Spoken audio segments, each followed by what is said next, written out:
Okay, let's try some examples. So, the first example here, I've already got it factored and set to 0. So all we have to do is set both factors equal to 0 and solve. So x minus 2 equals 0, x must be 2. And x plus 5 equals 0, x has to be negative 5. Those are my solutions. All right, this one is set to 0, but we need to factor it aside. So we start by looking to see if we have any greatest common factor, which we do. We can factor out a 2.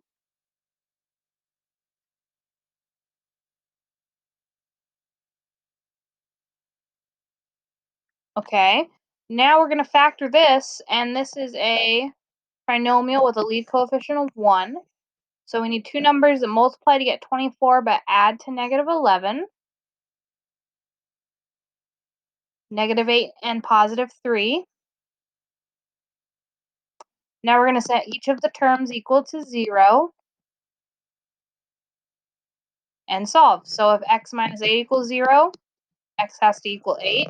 And if x plus 3 equals 0, x has to be negative 3.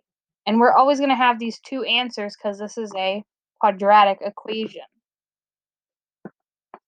All right, trying a couple more. Here I've got another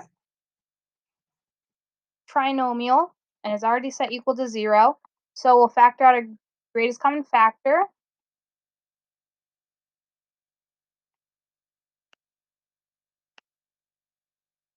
Of x.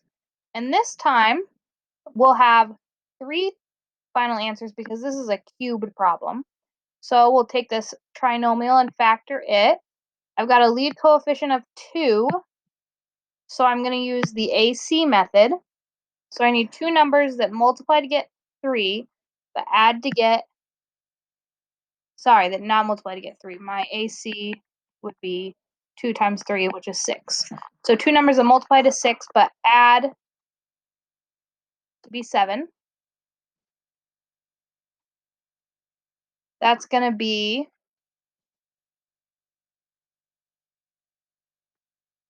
2 times 3 would be 6, or we can do 1 and 6.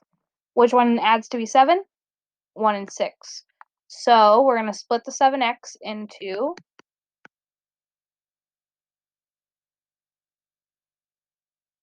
and factor by grouping. So factoring out my greatest common factor, I'd have 2x. Greatest common factor.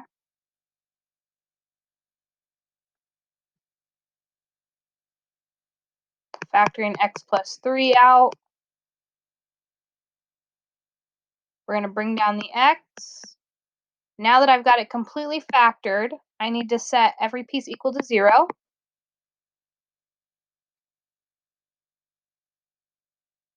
And solve. So x equals 0, x equals negative 3, and 2x equals negative 1.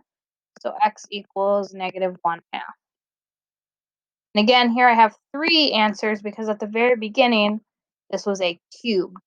All right, so that's the number of solutions I would have.